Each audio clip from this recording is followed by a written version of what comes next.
काहीही झालं तरी गिव्ह अप करायचं नाही, काही हार मानायची नाही. तर आम्ही तिथे जे 5 बिझनेसेसला भेट दिली, तिथे आम्ही त्यांचे प्रॉब्लेम्स समजले आणि त्यांचे प्रॉब्लेम्स समजून आम्ही त्यांना एक प्रेझेंटेशनही केलं, जिथे तिथले लोकल गव्हर्नमेंटचे लोक आले होते. ट्रेन्स पण एकदम वेळेवर येतात आणि तिथे काम मिनिटात नाही सेकंडवर चालतं. नमस्कार, मी रामबू धोंत नवराष्ट्रमध्ये आपलं स्वागत करतोय. मी सध्या संभाजीनगरमधील NSBT या कॉलेजमध्ये आहे आणि या कॉलेजमध्ये येण्याचं कारण एवढंच की येथील काही विद्यार्थी हे जपानला जाऊन आलेत. नेमकं जपानला का गेलेत ते जपानमधील फुकुशिमा या शहराला त्यांनी भेट दिली आहे. फुकुशिमा हे जगभरातील पर्यटकांसाठी नव्हे तर विद्यार्थ्यांसाठी एक अभ्यास करण्याचं ठिकाण समजलं जातं. त्यामध्ये ज्या काही गोष्टी घडल्या आणि त्यानंतर जे शहर पुनर्विकसित झालं, त्यामुळे त्या गोष्टी खूप काही शिकण्यासारख्या आहेत आणि तिथे पर्यटक भेट देत असतात. आणि नेमकंच ते कशासाठी गेले होते, त्यांनी काय शिकले आणि ते शिकून भारतात काय घेऊन आलेत हे आपण जाणून घेणार आहोत. माझा पहिला प्रश्न, तुम्ही कशासाठी गेल्या होत्या आणि काय गोष्टी तुम्ही शिकून इथे आल्यात?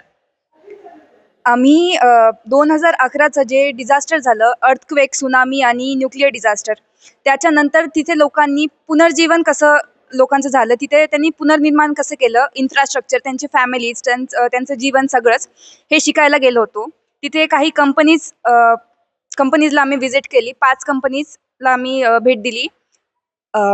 फुताबामध्ये असानो नेन्शी, मग ओकुमा नेक्सस फार्म, निसान जे आहे ऑटोमोबाईल कंपनी, त्याला पण व्हिजिट दिली आम्ही. अजून इनविजिबल म्हणून एक कंपनी आहे, त्याला एक व्हिजिट दिली. ओके, काय गोष्टी तुम्ही शिकून आल्यात?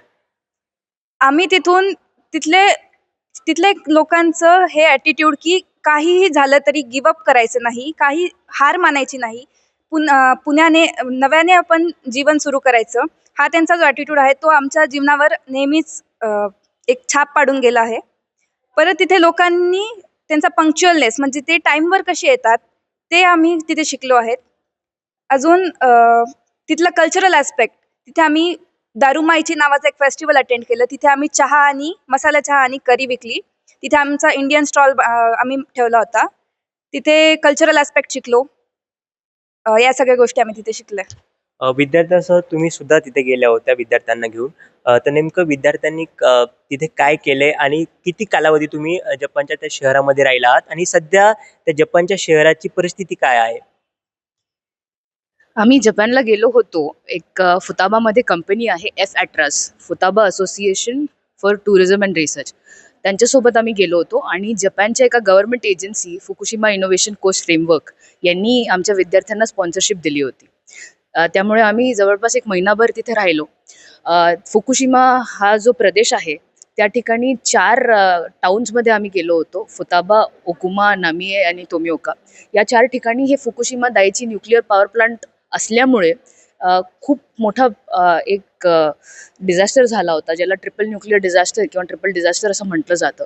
कारण तिथे सुनामी आले, अर्थक्वेक आला आणि न्यूक्लिअर मेल्टडाऊन झाला, 3 रिॲक्टरमध्ये ब्लास्ट झाला. तर त्याच्यामुळे 20 किलोमीटरचा हे डिस्टन्स आहे, ज्याच्यामध्ये लोकांना घरं सोडून ओव्हरनाईट जायला लागलं आणि जवळपास 1.5 लाख लोकांना इव्हॅक्युएट केलं गेलं. हे 2011ची गोष्ट आहे. 14 वर्षामध्ये आता तिथे 99% ज्या गोष्टी आहेत त्या रिओपन झालेल्या आहेत. जवळपास 15,000 लोक परत आलेले आहेत. तर आम्ही तिथे गेल्यानंतर हे जे लोक होते ह्यांना बघता आलं आणि तिथे काय काय बदल गव्हर्नमेंटला करता आलेत आणि काय मदत जी आहे लोकांकडनं मिळाली आहे आणि लोकांकडनं गव्हर्नमेंटला कसा सपोर्ट आहे, हे सगळं परत आणण्यासाठी. आणि त्या ठिकाणी घरं जी आहेत, जे लोक सोडून गेले होते ते पण आम्ही बरेच बघितली की त्याच परिस्थितीमध्ये आहेत. गव्हर्नमेंटनी ती तशीच ठेवलेली आहेत की लोकांनी निर्णय घ्यावा की त्यांना परत यायचं आहे का, आणि प्रयत्न हेच चालू आहेत की ह्या लोकांना परत आणता यावं. पण त्यासाठी जे सगळ्यात मोठी गरज आहे ते आहे की तिथे बिझनेस व्हावा. तर आम्ही तिथे जे 5 बिझनेसेसला भेट दिली, तिथे आम्ही त्यांचे प्रॉब्लेम्स समजले आणि त्यांचे प्रॉब्लेम्स समजून आम्ही त्यांना एक प्रेझेंटेशनही केलं, जिथे तिथले लोकल गव्हर्नमेंटचे लोक आले होते आणि मोठे मोठे डिग्निटरीज आले होते, त्या कंपनीमधले लोक सुद्धा आले होते आणि प्रेसचे लोक होते जपानमधल्या. तर त्यांच्यासमोर आम्ही त्यांना त्या प्रॉब्लेमसाठी सोल्युशन्स दिले आणि बरेचसे सोल्युशन्स जे होते ते आपल्या संभाजीनगर किंवा महाराष्ट्राशी निगडीत होते की ही जे आम्ही एक रिलेशनशिप बनवण्याचा प्रयत्न केला आहे की आम्ही इथून गेलो एका छोट्या शहरामध्ये, एका छोट्या टाउनमध्ये, तर आम्हाला असं वाटतं की ही जे रिलेशनशिप आहे हे वाढत राहावं आणि हे आपल्याला ॲज अ सोसायटी पुढे नेता यायला पाहिजे.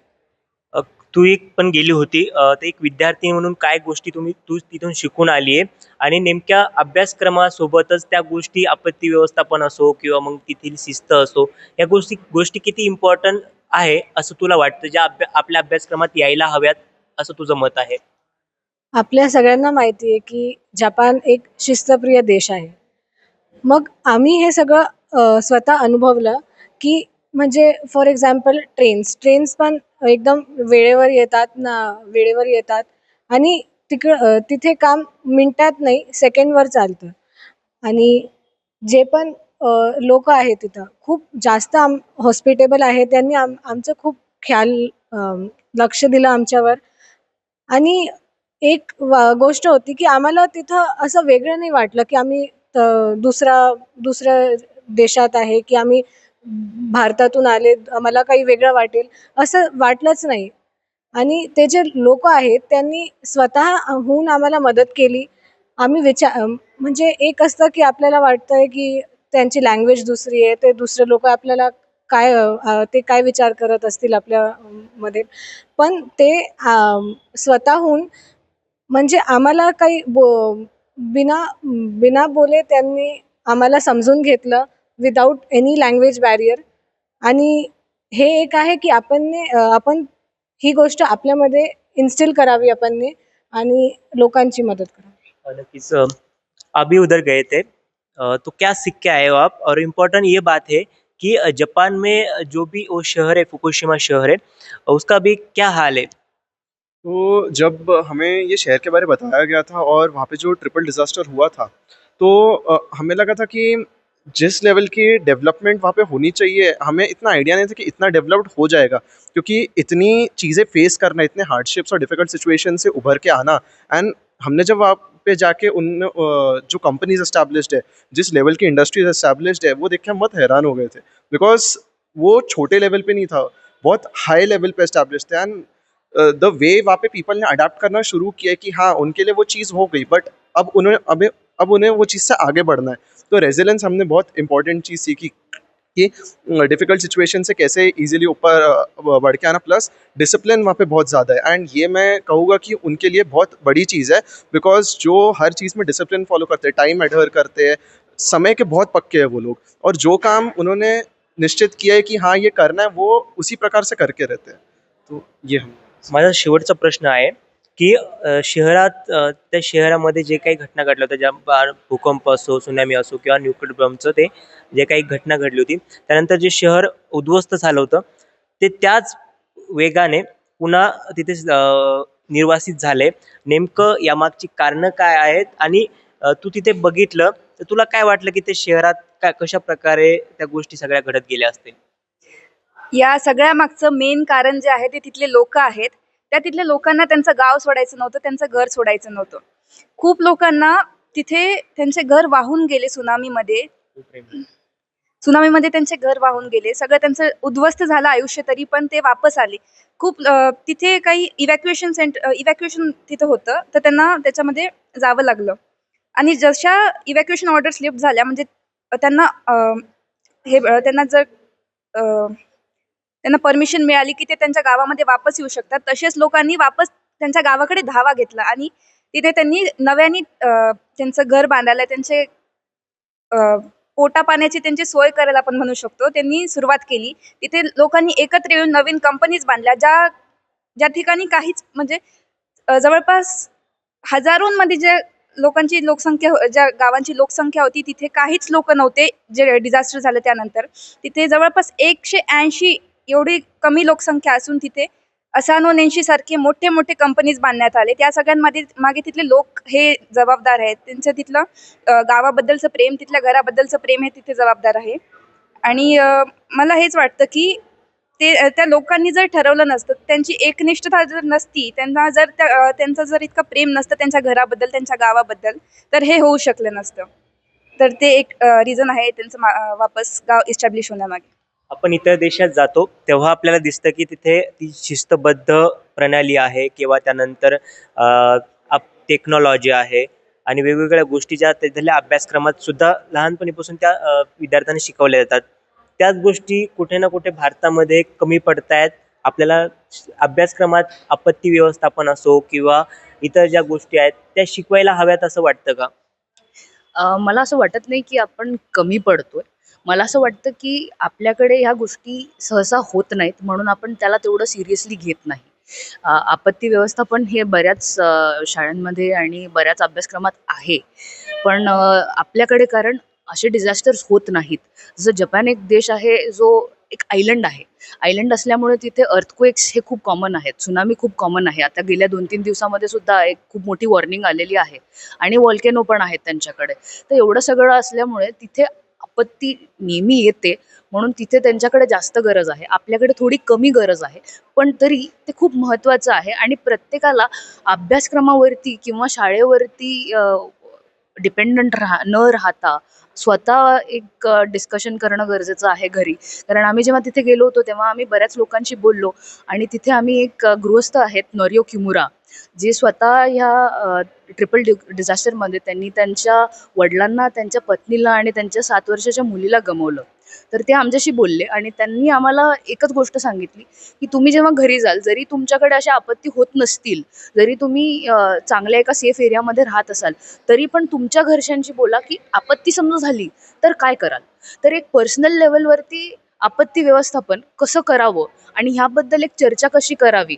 बऱ्याच वेळेला आपण असं म्हणतो की हे बोलणं अशुभ आहे, पण हे अशुभ नाहीये. हे फक्त एक प्रयोजन आहे की समजा अशी एखादी घटना घडली आपल्याबरोबर, तर त्यावेळेला आपण काय करायला हवं. तर हे आपण आपल्या हातात घ्यायला हवं आणि मला असं वाटतं की प्रत्येकाने जे हे बघतायत त्यांनी त्यांच्या घरी एक चर्चा करायला हवी त्यांच्या घरच्यांशी की आपण अशा परिस्थितीमध्ये कधीही काहीही झालं तर त्यावेळेला काय करायला पाहिजे, कुठे भेटायला पाहिजे, कसं कम्युनिकेशन कसं करावं. कारण बऱ्याच वेळेला फोन वरती भेटू शकत नाही किंवा बोलू शकत नाही किंवा मेसेज जात नाहीत किंवा काहीतरी प्रॉब्लेम होतो. तर त्यावेळेला कुठल्या ठिकाणी आपण भेटू शकतो किंवा कुठे जायला हवं किंवा काय करायला हवं, हे बेसिक डिस्कशन प्रत्येकाने करायला हवं. अ, माझा प्रश्न असेल की तू तिथे गेली होती तर कोणती गोष्ट तुला वेगळी वाटली जी तू घरी आल्यानंतरही तुझ्या फॅमिली मेंबरला असो किंवा मग फ्रेंडला असो शिकवायला तू आवश्यकता वाटते तुला किंवा तू सांगितली ती गोष्ट म्हणजे तुला वेगळं पण वाटलं? एक गोष्ट जी मला खूप जास्त वेगळी वाटली ते होतं की आम्ही डायरेक्ट वॉश बेसिनमधून पाणी पिलं आणि ते खूप सेफ आहे जपानमध्ये. पूर्ण जपानमध्ये लोक डायरेक्ट असं टॅप वॉटर पितात आणि हे सेफ आहे. एक ही गोष्ट मी सगळ्यांना डेमो करून दाखवलं होतं तिथं व्हिडिओ कॉल मधून. आणि एक अजून आहे की तिथं जे ट्रॅफिक लाईट्स आहे एवढे फॉलो करतात की आम्ही फुकुशिमामध्ये होतो. तिथे जे सिटीजमध्ये आम्ही थांबलो होतो तर तिथं एवढे पॉप्युलेशन नव्हती. म्हणून गाडी वगैरे जास्त नव्हतात. पण तरी एकही जरी गाडी असली तरी ते ट्रॅफिक लाईटमध्ये जरी रेड सिग्नल असेल तर ती थांबणार. आणि लोकांसाठीही जे जे पायी चालतायत त्यांच्यासाठी पण सिग्नल होतं आणि ते पण फॉलो करायचे. ओके. आप भी उधर गए थे तो क्या चीज़ है जो आप इधर आके सीखे उधर से और आपको लगता है कि जो वो जीवन में बहुत इम्पोर्टेंट चीज़ है जो मैं पहले नहीं जानती थी? आई थिंक जो चीज़ मैंने जापान से सीखी वो है सिंप्लिसिटी और हम्बलनेस.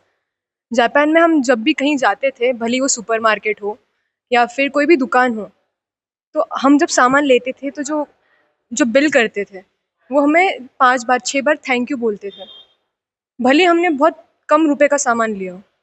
तो एक ये चीज़ है और दूसरा कि सेल्फलेस होके दूसरों की हेल्प करना. वहाँ के लोग इतने हम्बल है कि जब उन्होंने हमें थोड़ी बहुत मुसीबत में देखा, उन्हें समझा कि हम टूरिस्ट हैं, हमें थोड़ा प्रॉब्लम हो रहा है, उन्होंने हमें कई बार हेल्प की. वो हमें जानते थे, ना हमारी मदद करके उन्हें कुछ मिलने वाला था, बट फिर भी उन्होंने ये किया. तो ये इंसान के अंदर से भावना आती है लोगों को हेल्प करना. तो एक वो चीज़ है जो मैं चाहती हूँ कि मैं खुद भी अपनी ज़िंदगी में निभाऊँ और दूसरे लोग भी निभाएं. नक्कीच जपान सारख्या एका देशाला भेट देऊन जे विद्यार्थी आलेत त्यांचे अनुभव एक शिकण्यासारखे आहेत आणि समजून घेण्यासारखे आहेत. मी राम बुधवंत, नवराष्ट्र न्यूज, छत्रपती संभाजीनगर.